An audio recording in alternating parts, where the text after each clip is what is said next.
আমার কথা শোনার জন্য আবারও আপনাদের ধন্যবাদ। আসিফ নজরুল বর্তমান আইন ও বিচার উপদেষ্টা। তিনি বলেছেন, দুদক এবং বিচার বিভাগ শেখ হাসিনার দাসে পরিণত হয়েছিল। তারা কি না করেছেন এই দুদককে হাতে নিয়ে আর বিচার বিভাগকে নিয়ে। তারা খেলার পুতুল বানিয়েছিলেন, তাদের দিয়ে যা ইচ্ছা তাই খুশি করিয়েছেন, তাদের মন মতো লোক বসিয়েছেন, বসিয়ে এই দেশের আইনকে, এই দেশের বিচার বিভাগকে একদম ফুটবল বানিয়ে রেখেছিলেন। আজকে সেখান থেকে এই দেশ মুক্ত হয়েছে। এই বিষয়ে ইত্তেফাক একটা নিউজ করছে, কি বলছে একটু জানি। দুর্নীতি দমন কমিশন দুদক ও বিচার বিভাগ শেখ হাসিনার দাসে পরিণত হয়েছে বলে মন্তব্য করেছেন শেখ আইন উপদেষ্টা ডক্টর আসিফ নজরুল। রাজধানীর ডিপ্লোমা ইঞ্জিনিয়ার্স ইনস্টিটিউটে আন্তর্জাতিক দুর্নীতি বিরোধী দিবস উপলক্ষে ট্রান্সপারেন্সি ইন্টারন্যাশনাল বাংলাদেশ আয়োজিত আলোচনা সভায় তিনি এই কথা বলেন। আইন উপদেষ্টা বলেন, দুদক ছিল, উচ্চ আদালতও ছিল, কিন্তু বিচার হয়নি। বিচার হয়েছে খালেদা জিয়ার। 3 কোটি টাকা ব্যাংকে ছিল, 6 কোটি টাকা হয়েছে। ওই টাকা কেউ স্পর্শ করে নাই। সেজন্য এই দেশের 3 বারের প্রধানমন্ত্রীকে 10 বছরের জেল দিয়ে দিয়েছে এই দেশের দুদক আর বিচার বিভাগ মিলে।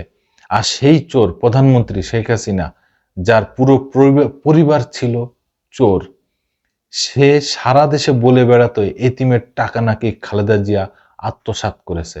এই চোরের মুখের সামনে কেউ কোনো কথা বলতে পারতো না।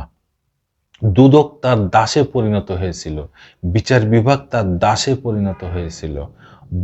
অনুষ্ঠানে দুদক সংস্কার গঠিত কমিশনের প্রধান ডক্টর ইফতেখারুজ্জামান বলেন, দীর্ঘদিন ধরে বাংলাদেশের দুর্নীতিবাজরা রাষ্ট্র কাঠামো দখল করে রেখেছে, যাতে সব অন্যায় ও দুর্নীতি থেকে রেহাই পাওয়া যায়। এইভাবে দুর্নীতিগ্রস্ত কর্তৃত্ববাদী সরকারের জন্ম হয়েছে।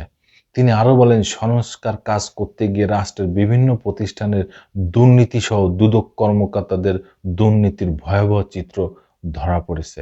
এখন সাঁড়াশি অভিযান পরিচালনা ছাড়া আর কোনো উপায় নেই।